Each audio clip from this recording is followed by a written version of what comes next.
नवरात्रों में कीजिए जगदम्बा का ध्यान, कन्या पूजन नित्य हो पूरा करो विधान। नवरात्रों का ये नियम पूज रहा संसार, आदि शक्ति नारायणी माँ को नमस्कार।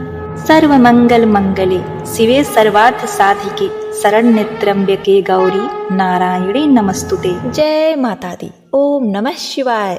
प्रिय भक्तगणों, आज चैत्र माह शुक्ल पक्ष की अष्टमी तिथि है। अष्टमी और नवमी कन्या पूजन के लिए विशेष होता है। इस दिन संपूर्ण नवरात्रि व्रत कथा को सुनने वाले भक्तों को कन्या पूजन की कथा अवश्य सुननी चाहिए। इस दिन कन्या पूजन करने और कन्या पूजन की कथा का श्रवण करने से सभी 9 दिनों के पुण्य फल प्राप्त होते हैं। भक्तों के नवरात्रि व्रत पूजन पूर्ण होते हैं। श्रवणकर्ता में ऊर्जा का संचार होता है। सभी प्रकार के मनोरथ पूर्ण होते हैं और लंबी उम्र का आशीर्वाद मिलता है। साधक धन्य धान से परिपूर्ण हो जाता है। अमोघ फल की प्राप्ति होती है। सारे पाप कर्म मिट जाते हैं तथा उसे मोक्ष की प्राप्ति होती है। घर परिवार में सुख शांति समृद्धि बनी रहती है। स्त्रियों का सुहाग अखंड होता है। माताएं पुत्रवती होती हैं तथा संतानों की आयु लंबी होती है। तो आज मैं सुना रही हूँ चैत्र नवरात्रि के कन्या पूजन के दिन सुनी जाने वाली कल्याणकारी बड़ी ही दुर्लभ पौराणिक व्रत कथा, जिसे आप सभी भक्तगण इन कथाओं को बड़ी श्रद्धा तथा प्रसन्न चित मन से पूरा अवश्य सुनिएगा। यदि आप माता रानी के सच्चे भक्त हैं तो कमेंट में जय माता दी लिखकर वीडियो को एक लाइक जरूर कर दीजिएगा। आइए नौ दुर्गा का ध्यान करते हुए कथा का रसपान करते हैं। एक बार इंद्रदेव ने भगवान ब्रह्मा से माँ दुर्गा को प्रसन्न करने के लिए उपाय पूछा, तो ब्रह्मा जी ने सुझाव दिया कि कुमारी कन्याओं का पूजन करें और उनको भोजन कराएं तथा कथा का श्रवण करें। हे इंद्रदेव, मैं आपको कन्या पूजन की कथा तथा उससे प्राप्त पुण्य फल के बारे में बताता हूँ, सो विस्तार से सुने। अश्विन माह शुक्ल पक्ष की अष्टमी तथा नवमी तिथि, इनमें से किसी भी दिन 9 कन्याओं तथा एक बालक को बुलाकर उन्हें विधि पूर्वक भोजन कराना चाहिए तथा कथा का श्रवण करना चाहिए। 2 साल की कन्या को कुमारी कहा जाता है। इनकी पूजा से दुख और दरिद्रता खत्म होती है। 3 साल की कन्या त्रिमूर्ति मानी जाती हैं। त्रिमूर्ति की पूजा से धन धान का आगमन और परिवार का कल्याण होता है। 4 साल की कन्या कल्याणी मानी जाती हैं। इनकी पूजा से सुख समृद्धि मिलती है। 5 साल की कन्या रोहिणी मानी जाती हैं। इनकी पूजा से रोगी रोग से मुक्त हो जाते हैं। 6 साल की कन्या कालिका होती हैं। इनकी पूजा से विद्या और राजयोग की प्राप्ति होती है। 7 साल की कन्या को चंडिका माना जाता है। इनकी पूजा से ऐश्वर्य मिलता है। 7 साल की कन्या सांभवी होती है। इनकी पूजा से लोकप्रियता प्राप्त होती है। 9 साल की कन्या दुर्गा को दुर्गा कहा जाता है। इनकी पूजा से शत्रु विजय और असाध्य कार्य सिद्ध होते हैं। 10 साल की कन्या सुभद्रा होती है। सुभद्रा के पूजन से मनोरथ पूर्ण होते हैं और सुख मिलता है। प्राचीन काल के अनुसार कटरा के करीब हंसली गांव में माँ का परम भक्त श्रीधर पंडित रहता था। श्रीधर और उसकी पत्नी माँ दुर्गा की सुबह शाम पूजा करते थे। श्रीधर निर्धन होते हुए भी अपनी पत्नी के साथ संतुष्टि से जीवन यापन करता था। बस उसे एक ही दुख था कि उसके कोई संतान नहीं थी। वो दोनों दंपत्ति नवरात्रि व्रत किया करते थे। एक दिन रात को श्रीधर के सपने में माँ जगदम्बा आई और कहने लगी, हे श्रीधर, तुम 9 कुंवारी कन्याओं का पूजन करके उन्हें भोजन कराओ। इससे तुम्हारी इच्छा जल्द ही पूरी होगी। अब क्या था, माँ के आज्ञा के अनुसार श्रीधर ने अष्टमी के दिन नवरात्रि पूजन के दिन कुंवारी कन्याओं को बुलाया, किंतु श्रीधर का पड़ोसी उससे अत्यंत ही ईर्ष्या करता था। उसके पड़ोसी ने सोचा, यदि श्रीधर के घर 9 कुंवारी कन्याएं भोजन के लिए जाएंगी तो भोजन करने के साथ ही उसे आशीर्वाद प्रदान करेंगी, तो श्रीधर को पुत्र की प्राप्ति होगी, वह उससे भी धनवान हो जाएगा। इसी कारणवश उस दुष्ट पड़ोसी ने एक षड्यंत्र रचा। उसने बहुत ही अनुचित कार्य किया। श्रीधर ने जिन कन्याओं को अपने घर भोजन पर बुलाया था, उस पड़ोसी ने भी उन्हीं कन्याओं को अपने घर भोजन पर बुलाया, क्योंकि उसकी पत्नी भी अष्टमी के दिन कुंवारी कन्याओं को भोजन करवाने वाली थी। अतः उसने उन सभी कन्याओं को लालचवश अपने घर बुला लिया और उन्हें भोजन कराने के लिए बैठा दिया।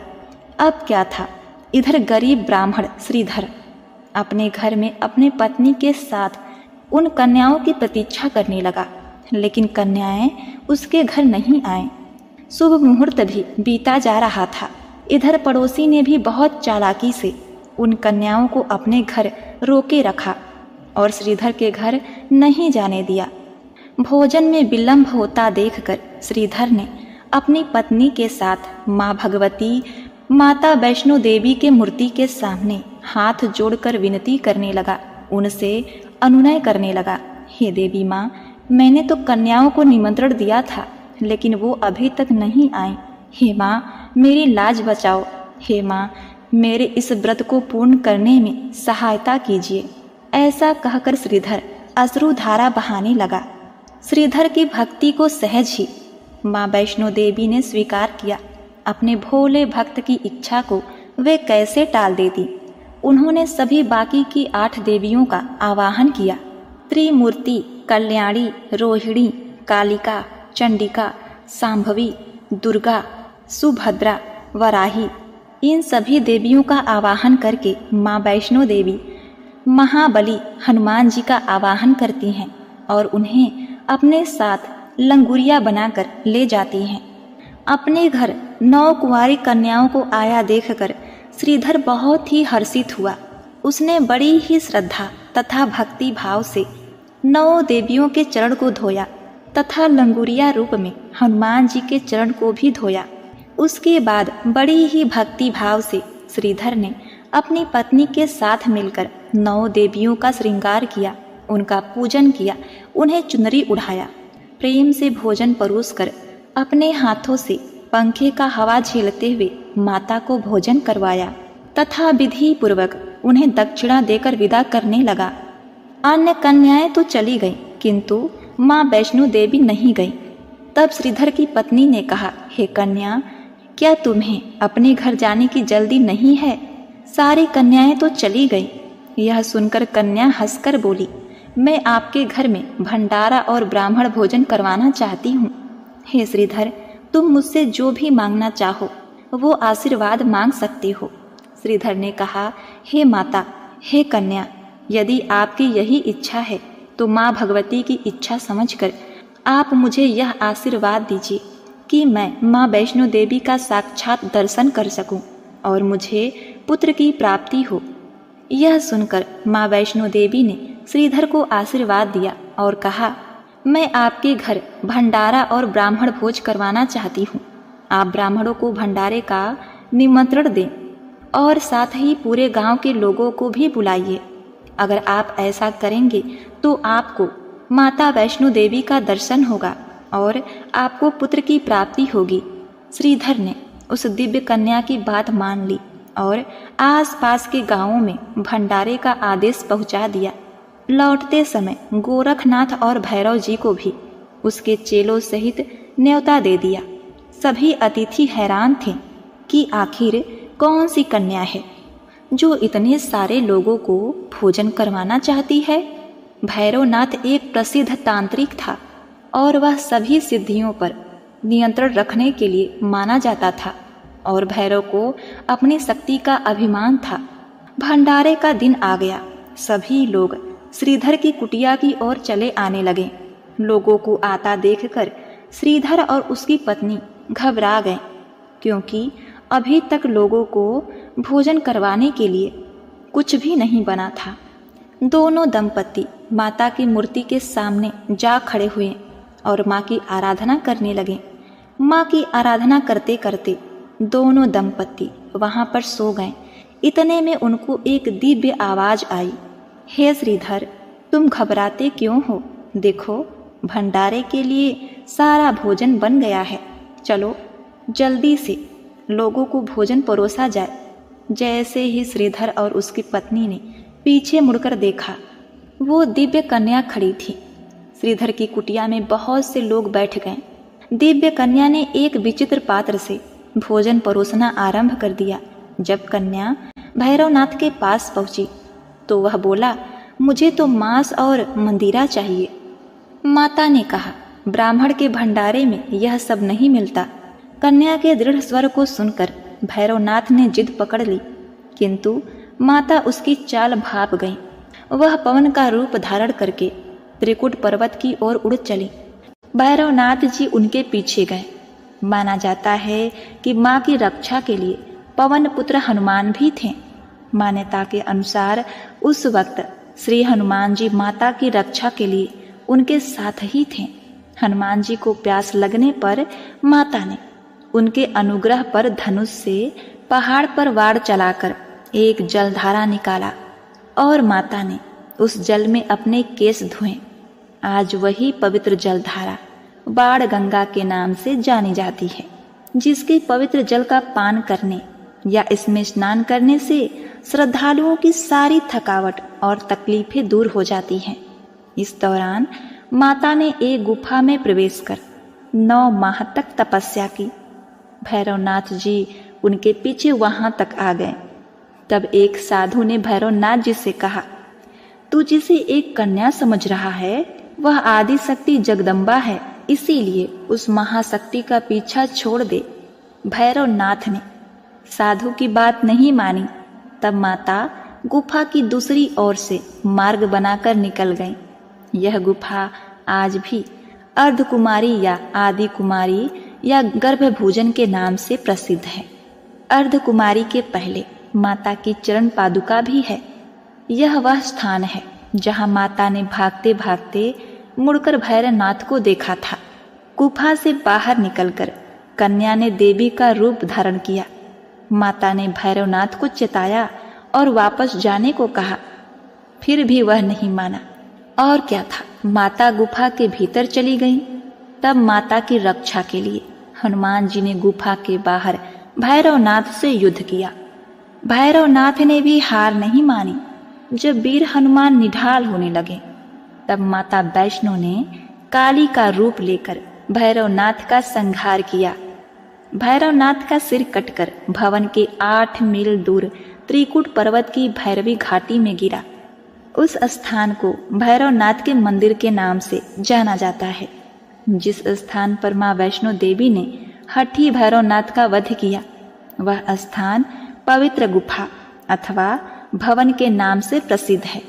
इसी स्थान पर माँ काली दाएं, माँ सरस्वती मध्य और माँ लक्ष्मी बाएं पिंडी के रूप में गुफा में विराजमान हैं। इन दोनों के सम्मिलित रूप को ही माँ वैष्णो देवी का रूप कहा जाता है। कहा जाता है कि अपने वध के बाद भैरवनाथ को अपनी भूल का पश्चाताप हुआ और उसने माँ से क्षमा दान की भीख मांगी।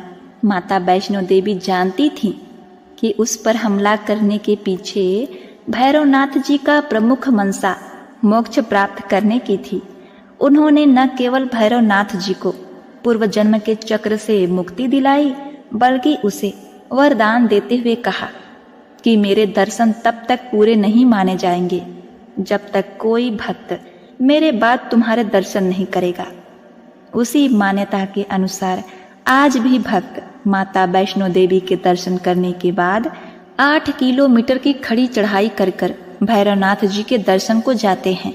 इसी बीच वैष्णो देवी ने 3 पिंडी सिर सहित एक चट्टान का आकार ग्रहण किया और सदा के लिए अंतर्मग्न हो गई। इसी बीच माता वैष्णो देवी ने पंडित श्रीधर को स्वप्न में सब कुछ बताया। वे त्रिकुटा पर्वत की ओर उसी रास्ते आगे बढ़े जो उन्होंने सपने में देखा था। अंततः वे गुफा के द्वार पर पहुंचे।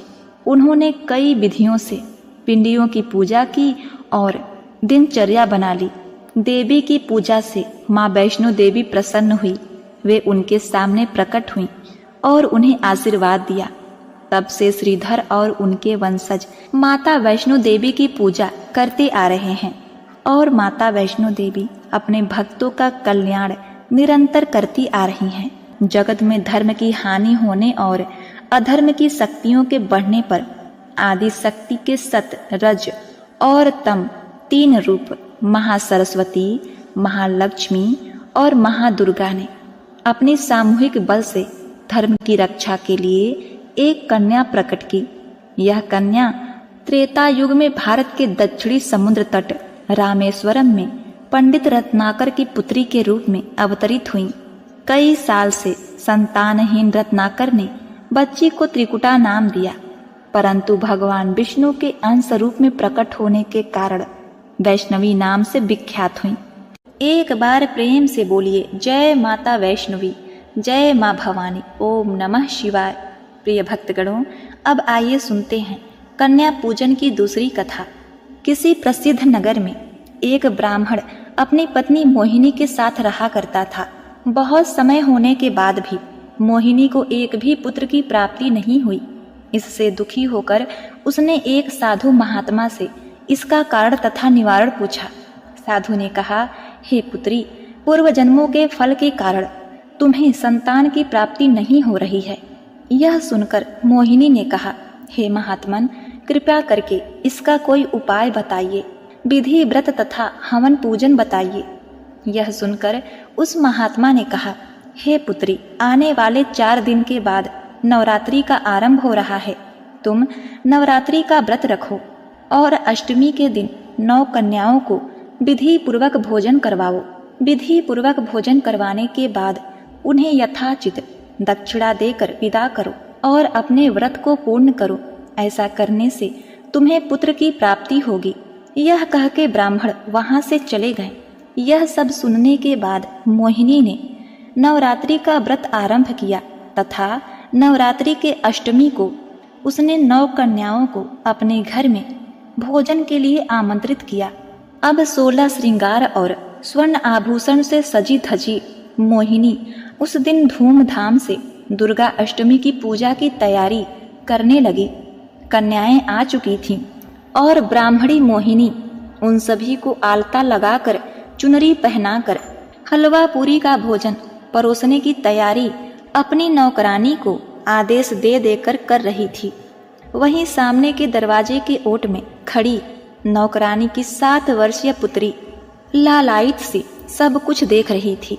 अकस्मात मोहिनी की नजर उस पर पड़ती है और वो चिल्ला पड़ती है, ये लड़की यहाँ दरवाजे पर क्यों खड़ी है? क्या देख रही है? नजर लगाएगी क्या मेरी कन्याओं को? जा भाग अंदर और अपनी माँ की मदद कर। नौकरानी ने जब मालकिन की रौबदार आवाज में अपनी बेटी को डांटते हुए सुना तो वह दौड़कर आई और हाथ पकड़कर खींचते हुए अंदर ले गई। बच्ची रुआसी हो गई। कन्याएं भोजन करके जा चुकी थीं। रात में थकान होने के कारण मोहिनी गहरी नींद में सो रही थी। अचानक उसने एक सपना देखा कि घर के जिस दरवाजे पर नौकरानी की बेटी ललचाई नजरों से कन्या पूजन होते देख रही थी और उसने उसे डांटकर भगा दिया था, उसी दरवाजे पर लाल जोड़े और श्रृंगार से सुसज्जित किंतु क्रोधित रूप में देवी माँ खड़ी हुई हैं। अचानक डर के मारे उस ब्राह्मणी की निद्रा टूट गई। उसे अपनी गलती का एहसास हो चुका था और वह बेसब्री से नौकरानी की और उसकी पुत्री का इंतजार करने लगी। उसे कल की गलती का प्रायश्चित जो करना था। जब उसकी नौकरानी और उसकी पुत्री उसके घर काम के लिए आईं, तो ब्राह्मणी ने बड़े ही प्रेम से 9वीं के दिन उसके लिए भोजन बनाया और उस कन्या के पांव को धोकर उसका श्रृंगार किया, उसे भोजन कराया और जाते समय यथाचित दक्षिणा देकर उसे नमस्कार किया तथा अपनी गलती के लिए उसने क्षमा याचना की। कुछ दिनों बाद वह ब्राह्मणी गर्भ से हो जाती है। माता रानी की कृपा से उसे एक पुत्री की प्राप्ति होती है और वह माता को कोटि कोटि धन्यवाद करती है। जय हो माता रानी, जय माँ दुर्गा, ओम नमः शिवाय।